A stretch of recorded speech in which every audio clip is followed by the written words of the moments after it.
Hey guys, Z-Man here. Friends, I just want to give you a bit of a down low on what's happening here.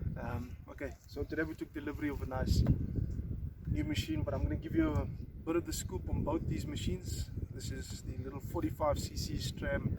It is basically a Chinese machine that I bought quite a while ago, and it's gotten me this far. I'm happy.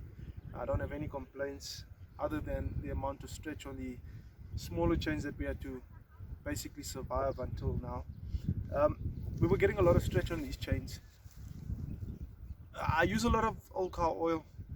Basically, I've been using the old car oil since just recently, and I know it's been a bit of a headache because it's also added to the amount of stretch that we've been getting, although we have been getting a lot of stretch before that. Now, when I got the machine, there wasn't a problem with stretch. I changed out the old chain that came with this thing. That chain didn't survive. I don't think that thing did a week. I do apologize for the wind if there is any wind noise. It's coming on springtime here, so there's a lot of seasonal changes here. So basically, the machine worked well when I put the new steel chain on it. It is a 325050 pitch chain that basically being run on this machine. Now, with that being said, we do a lot of dry wood. It's basically we come out there, the wood's already been dropped. We chop it up, size it, bag it, sell it. That's most of what we're doing. And then the odd garden job where we actually go and take down some big trees from people's houses, chop them up, load them on the van and get them out of there. This machine's gotten nice this far. I mean, this thing's paid itself off times and times over. The only thing is with the stretch, I've been doing something a bit careless, and I do say this with a sense of understanding that nobody should actually do this. It's not safe. You know what? It's stretched to the point where we had to remove a drive and a cutter and shorten the chain a little bit so that we could get a little bit more life out of it, because the chain has still got tons of life, but it's been stretching so bad that we couldn't tension it on the saw anymore, which was a concern for me because it started walking into the area of danger, where we could actually hit this chain come off the machine. So yeah, it was a bit of an issue for me.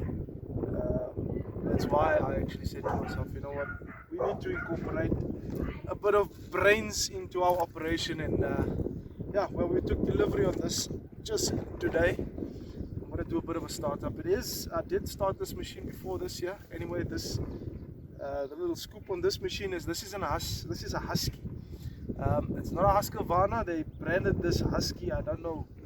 I know what news I could get on the machine is that it's basically made in the same places by the same people that make the holzfforma machines. I've been starting up again. So yeah, the holzfforma machine, this is basically the same. It's basically the same as Husqvarna. This is a G372 XP lookalike.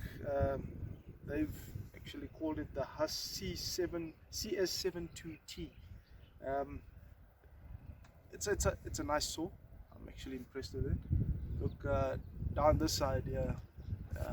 Every penny counts. Husqvarna still, all the better machines are actually quite pricey. I mean, really pricey. So we fit in where we can afford, and this is what we could afford. Actually couldn't afford, but we had to afford it. We needed this. It's an awesome machine. Outright from the box, I've actually felt this. This feels just as good as any of the other machines.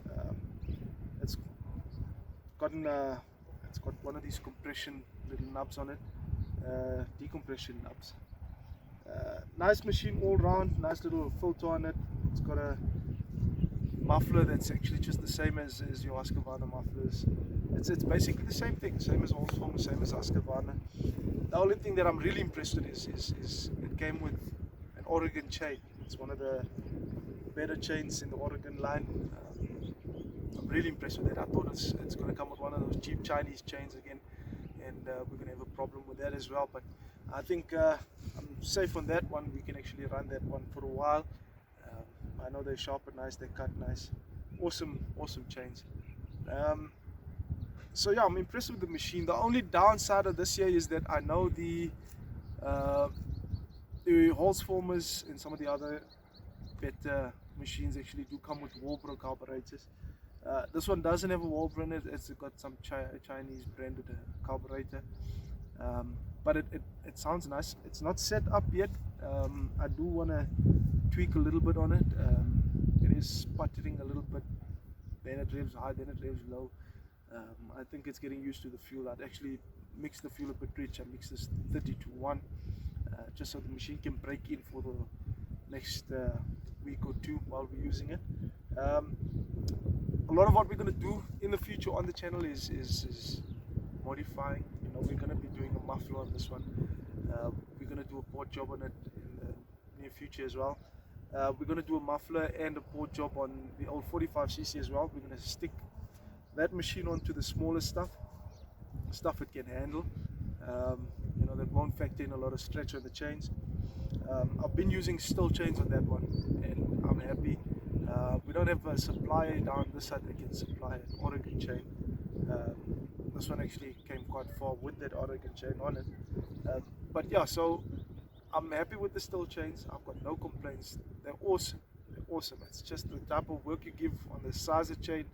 I think it's appropriate, you know, that person factors in all of those equations into the use of the machine. So yeah, we're gonna do muffler on both of them. We're gonna do a port job on both of them as well. The small 45cc, we've been playing around with it. We've got this machine tweaked out to the point where when it came in, I don't think it was revving 9,000. If it was getting 9,000, yeah, okay, it was that bad. We played around with it, got it up to a point it was revving nice, and I changed a couple of the jets inside of the carburetor, and we've got the carb set up so nicely at the moment that it's up there. It's up in the 11.5, 12,000 range. I do turn it a little down right now when we're working, so that it's actually just a little on the rich side. I think Tin Man is the one that actually said this. He calls it four-stroking, so that, you know, there's this certain sense of the machine sputtering a little bit. When you dig down into your wood, it gives its torque in, and that sputter goes away, and as soon as you let up without an alteration in the rev range, it does do that sputter again, that four-stroking again. So I've done it to the point where that's still happening, where that's still nice, so it's actually limiting it from revving too much higher. I'm happy with that machine. That machine has paid itself off time and time again. We basically did on that machine 2.5 tons of dry wood per day, and we've used that day in, day out for a couple of months now. I think we're just in the region of about 5 months. So that machine's paid itself off over and over. This was a long time coming. We needed a machine that's going to be a bit better suited to handling some of the bigger stuff. So that's why we actually got this here, and also to basically factor in some of the safety, so that we can run an 058 3/8 pitch chain on that. I think we can have a lot less stretch issues. We're not going to be using old car oil on that no more. We stopped the old car oil thingy. I know somebody did talk to me about this here. Old car oil, the carbons, we did filter out the oil before that, but there's a whole lot of fine carbons that are in there, and those carbons actually do contribute to the wear on the chain. It's a ×2 ×3 kind of level. So we were suffering with stretch beforehand. It just got worse when we were using the old car oil. All these things are just too expensive down this side. But you know what, when you add those costs up over the time it takes to get to this point, and if something breaks, it's just a no-brainer. You know what, just use the better oil, and that's what we're going to do now. We're going to be using a nice oil in all our machines. This one, the plan was never to put old car oil in this on the chain and bar. So I'm going to be putting a nice oil on this machine. I'm going to run this machine nice. I'm going to treat her nice. This is one of many that we hope to start up on the channel, and I hope you guys enjoy this. Let's give her a start, let's give her a crank. I did start up before this year, just to get her idling, get her warmed up. Let her cool down completely. Now she's cold to the touch, but it's an awesome machine. Let's start her up, guys. Okay, so she does have the decompression button over there.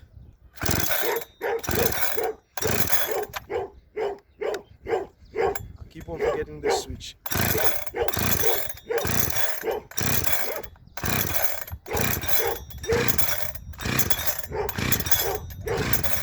don't know what's happening now.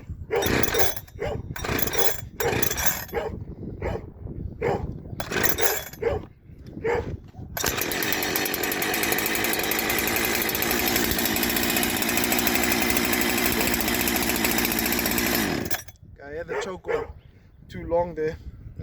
It actually flooded. Let's crank up again. Nice and tight without that compression but decompression button.